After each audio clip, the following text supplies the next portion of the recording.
تو جب وہ حج کے لیے آتے ہیں، حج کا احرام باندھتے ہیں، تو احرام باندھنے کے بعد احرام میں اللہ تعالیٰ نے کچھ پابندیاں رکھی ہیں۔ ان پابندیوں میں سے ایک پابندی یہ ہے کہ وہ اپنے جسم کے بال نہیں کاٹ سکتے ہیں، ناخن نہیں کاٹ سکتے ہیں۔ تو اب ہمیں یہ حکم دیا گیا جن کو قربانی کرنی ہو وہ بھی ناخن نہ کاٹے، وہ بھی بال نہ کاٹے، اور حاجیوں کے ساتھ وہ مشابہت اختیار کرے۔ اور جب حاجیوں کے ساتھ یہ مشابہت اختیار کرے گا تو اللہ کی ذات سے امید ہے کہ جو اللہ کی رحمتیں اور برکتیں حاجیوں پر اتر رہی ہے اس کا کچھ نہ کچھ حصہ وہ ان لوگوں کو بھی، ہمیں بھی نصیب ہو جائے گا جو ان کی مشابہت اختیار کرنے والے ہیں۔ اس لیے یہ حکم دیا گیا، کوئی فرض نہیں ہے، واجب نہیں ہے، ضروری نہیں ہے، مستحب عمل ہے۔ کوئی کرے گا تو بہت اچھا، نہیں کرے گا تو کوئی گناہ نہیں ہے اس پر، تو کرنا البتہ بہتر ہے اس شخص کے لیے جس کے قربانی کرنے کا ارادہ ہو، اس کے لیے ہی۔ دوسرا حکم جو متوجہ ہوتا ہے وہ ایک تو نفلی روزے کا بتا دیا کہ نفلی روزہ ہم ان ایام میں رکھیں گے، ایک روزے کا ثواب سال کے روزوں کے برابر ہے۔ اسی طرح رات کو کچھ نہ کچھ ہم جاگیں، قیام کریں، عبادت کریں، تو اس میں ایک رات کا ثواب پروردگار ہمیں شب قدر کے برابر عطا کرے گا۔ یہ اعمال ہماری طرف متوجہ ہوتے ہیں۔ اس کے علاوہ نیکی کے کام ان ایام میں ہم کرتے رہیں، اور جب 9 ذی الحجہ عرفہ کا دن آئے تو ایک تو اس دن روزہ رکھنے کی کوشش کریں، دوسرا ایک اور حکم ہماری طرف متوجہ ہوتا ہے اس دن، وہ ہے تکبیر تشریق کا، کہ 9 ذی الحجہ کی فجر کی نماز سے لے کر اور 13 ذی الحجہ کی عصر کی نماز تک ہر فرض نماز کے بعد، چاہے آدمی جماعت کے ساتھ پڑھ رہا ہو یا اکیلے میں پڑھ رہا ہو، جب وہ سلام پھیرے تو سلام پھیرنے کے بعد ایک مرتبہ تکبیر تشریق پڑھنا یہ اس کے لیے واجب ہے۔ اللہ اکبر لا الہ الا اللہ واللہ اکبر وللہ الحمد، چاہے مرد ہو چاہے عورت ہو، مردوں کے لیے بھی عورتوں کے لیے بھی۔ البتہ فرق یہ ہے مرد بلند آواز سے پڑھیں گے، اور اگر مسجد میں ہے تو اتنی بلند آواز سے پڑھیں کہ مسجد گونج جانی چاہیے، اور عورتیں گھروں میں نماز پڑھتی ہیں وہ آہستہ پڑھے گی، کیوں؟ اس لیے کہ عورت کی آواز بھی پردہ ہے، تو عورتیں بلند آواز سے نہیں پڑھیں گی، وہ ہلکی آواز سے آہستہ آواز میں پڑھیں گی، پڑھنی ان کو بھی ہے۔ ہم مرد لوگ مسجد میں نماز پڑھتے ہیں، جماعت کے ساتھ پڑھتے ہیں، تو جب کوئی ایک پڑھتا ہے دوسروں کو بھی یاد آ جاتا ہے، ہم تو اس پر عمل کر لیتے ہیں، لیکن ہمارے گھر کی جو مستورات ہیں وہ عام طور سے اس سے محروم رہتی ہیں، ان کا یہ عمل چھوٹ جاتا ہے، ان کو یاد نہیں رہتا ہے۔ اس لیے مناسب یہ ہے کہ گھر میں جو نماز پڑھنے کی جگہ متعین کی گئی ہے تو ان ایام میں تکبیر تشریق لکھ کر وہ سامنے لٹکا دی جائے، تاکہ جیسے ہی گھر کی عورت نماز پڑھے گی، نماز پڑھنے کے بعد فوراً اس کی نظر سامنے پڑے گی تو وہ تکبیر تشریق اس کو یاد آ جائے گی اور وہ پڑھ لے گی۔ یہ 9 ذی الحجہ کی فجر سے لے کر 13 ذی الحجہ کی عصر تک ہر نماز کے بعد تکبیر تشریق پڑھنا یہ واجب ہے۔ اس کے علاوہ یہ جو 10 ایام ہیں یا وہ 13 تاریخ تک جو ایام ہیں ذی الحجہ کے، ان ایام میں وقتاً فوقتاً ہم کثرت کے ساتھ یہ تکبیر تشریق پڑھتے رہیں۔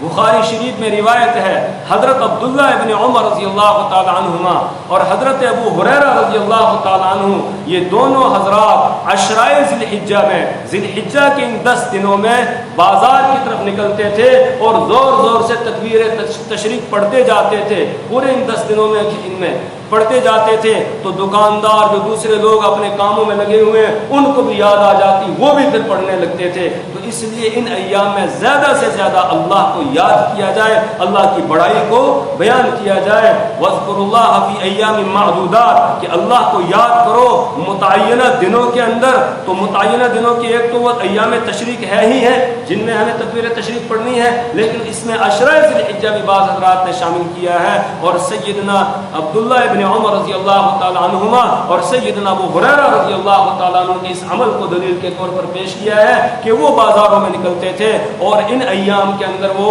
ایسے ہی نمازوں کے علاوہ بھی زور زور سے تکبیر تشریق پڑھتے تھے تاکہ لوگوں کو بھی یاد دہانی ہو جائے، وہ بھی پھر پڑھنے لگتے تھے۔ تو ہمیں بھی چاہیے کہ اس پر ہم عمل کریں گے۔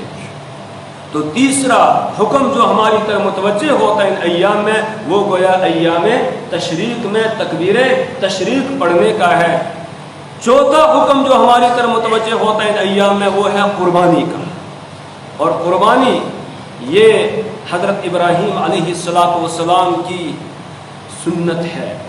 اور صرف یہی نہیں کہ حضرت ابراہیم علیہ السلام کی شریعت میں قربانی ہو یا ہماری شریعت میں ہو، نہیں، بلکہ ہر شریعت میں قربانی رہی ہے۔ وَلِكُلِّ أُمَّةٍ جَعَلْنَا مَنسَكًا لِيَذْكُرُوا اسْمَ اللَّهِ عَلَى مَا رَزَقَهُم مِّن بَهِيمَةِ الْأَنْعَامِ۔ اللہ تعالیٰ نے بیان فرمایا سورہ حج میں کہ ہر امت کے لیے ہم نے قربانی رکھی تھی، ہر امت قربانی کیا کرتی تھی، لہذا ہم پر بھی قربانی اللہ نے رکھی ہے۔ لیکن ہمیں خاص طور سے یہ بتایا گیا کہ یہ تمہارے لیے سنت ابراہیمی ہے۔ اللہ کے رسول صلی اللہ علیہ وسلم سے صحابہ کرام نے پوچھا ما ہی الاضاحی یا رسول اللہ، اے اللہ کے رسول صلی اللہ علیہ وسلم یہ قربانی کیا چیز، اس کی حقیقت کیا ہے؟ آپ نے فرمایا یہ سنت ابیکم ابراہیم، یہ تمہارے ابا حضرت ابراہیم علیہ السلام کی سنت ہے، لہذا ان کی سنت، ان کا طریقہ، سنت کا مطلب ان کا طریقہ سمجھ کے آدمی کرے قربانی۔ صحابہ نے عرض کیا یا رسول اللہ ہمیں اس پر کیا ملے گا؟ تو آپ صلی اللہ علیہ وسلم نے فرمایا بکل شعرۃ حسنہ، ہر ایک بال کے بدلے میں ایک ایک نیکی ملے گی اور ایک ایک گناہ کو اللہ معاف فرما دے گا۔ جس جانور کی قربانی کر رہے ہیں اس جانور کے جسم پر جتنے بال ہیں، ہر بال کے عوض ایک ایک نیکی ملے گی اور ہر بال کے عوض ایک ایک خطا آدمی کی گناہ وہ معاف کر دیا جائے گا۔ یہ اجر و ثواب اللہ تعالیٰ عطا فرمائیں گے قربانی پر۔ یہ قربانی کس پر لازم ہوگی، کس پر واجب ہوگی؟ جو آدمی صاحب نصاب ہو اس پر قربانی واجب ہے۔ صاحب نصاب کون ہے؟ آج کی ڈیٹ میں جس آدمی کے پاس 42,000 روپیہ نقد ہے یا 42,000 کا سونا ہے یا 42,000 کی چاندی، یا یہ کہ سونا اور چاندی دونوں ملا کر 42,000 کا بن جاتا ہے، یا اس کے پاس کوئی اور سامان ہے جو اس کی ضرورت سے زائد ہے۔ مثال کے طور پر گھر میں ہمارا گھریلو سامان ہوتا ہے، اس میں کچھ سامان ایسا بھی ہوتا ہے جو ضرورت سے زائد ہوتا ہے۔ ضرورت سے زائد ہونے کا مطلب یہ ہے کہ پورا سال گزر جائے وہ سامان ہمارے استعمال میں نہ آئے۔ مثال کے طور پر ہم نے کچھ بستر بنا کر گھر میں رکھے ہوئے ہیں، پورا سال گزر گیا ان کو استعمال کرنے کی نوبت نہیں آئی۔ ہمارے گھر میں کچھ برتن ہے، پورا سال گزر گیا، سردی گرمی کا زمانہ گزر گیا، وہ برتن استعمال میں نہیں آئے، تو یہ ہماری ضرورت سے زائد ہے۔ کچھ کپڑے ہم نے رکھے ہوئے ہیں، پورا سال گزر گیا، نہ ہم نے سردی میں ان کو پہنا نہ گرمی میں ہم نے ان کو پہنا، رکھے ہوئے ہیں، یہ ہماری ضرورت سے زائد ہے۔ تو جس آدمی کے پاس ضرورت سے زائد سامان ہو، وہ سامان اس کی قیمت، اور یا یہ کہ کچھ نقد ہو، کچھ وہ سامان ہو، کچھ سونا چاندی ہو، سب ملا کر 42,000 کی اگر مالیت بن جاتی ہے، وہ آدمی صاحب نصاب ہوگا، اس پر قربانی کرنا واجب ہے، قربانی کرنا لازم ہے۔ اور جو آدمی قربانی واجب ہونے کے باوجود نہیں کرے گا، اس کے لیے اللہ کے رسول صلی اللہ علیہ وسلم نے بڑی سخت وعید بیان فرمائی۔ آپ نے فرمایا من وجد سعة فلم يضحي فلا يقربن مصلانا، جو شخص قربانی کرنے کی گنجائش اور وسعت پاتا ہے پھر وہ قربانی نہیں کرتا ہے، فلا یقربن مصلانا، وہ ہماری عیدگاہ کے قریب نہ آئے، یعنی اس کو مسلمانوں کے ساتھ نماز پڑھنے کا حق نہیں ہے، اس لیے کہ اس کا عمل مسلمانوں جیسا نہیں ہے، اس کا عمل غیروں جیسا ہے، وہ ان کے ساتھ شمار ہوگا، وہ آئے نہ نماز پڑھنے کے لیے۔ اس لیے میرے ایمانی بھائیوں، جو آدمی وسعت رکھتا ہے اسے چاہیے قربانی کرے، اور اگر وسعت نہیں ہے پھر بھی آدمی قربانی کرتا ہے تو بہت اچھا ہے۔ اللہ کے رسول صلی اللہ علیہ وسلم کے پاس کبھی بھی اتنے پیسے جمع نہیں ہوئے کہ آپ صاحب نصاب بنے ہوں، لیکن اس کے باوجود 10 سال تک مکمل آپ مدینہ منورہ میں ہر سال قربانی کرتے تھے، اور 2 جانور آپ قربانی کرتے تھے، ایک اپنی طرف سے ایک اپنی پوری امت کی طرف سے کرتے تھے۔ لہذا ہمیں بھی چاہیے جہاں ہم اپنی قربانی کریں وہیں ہم اللہ کے پیارے رسول صلی اللہ علیہ وسلم کی طرف سے بھی ایک قربانی ہم کریں، جن کو اللہ نے وسعت دی ہے انہیں اس میں حصہ لینا چاہیے۔ اللہ تبارک و تعالیٰ وہ اس پر اجر عظیم بھی عطا فرمائیں گے۔ تو لہٰذا پوری گفتگو کا خلاصہ یہ ہے کہ یہ جو عشرہ ہے اس عشرے کی ہم قدر کریں گے، اور اس میں جو اعمال ہمیں بتائے گئے ہیں ان اعمال کو ہم کرنے کی کوشش کریں گے۔ اللہ سے دعا کریں اللہ تعالیٰ عمل کی توفیق عطا فرمائے۔ سبحان اللہ و بحمدہ، سبحان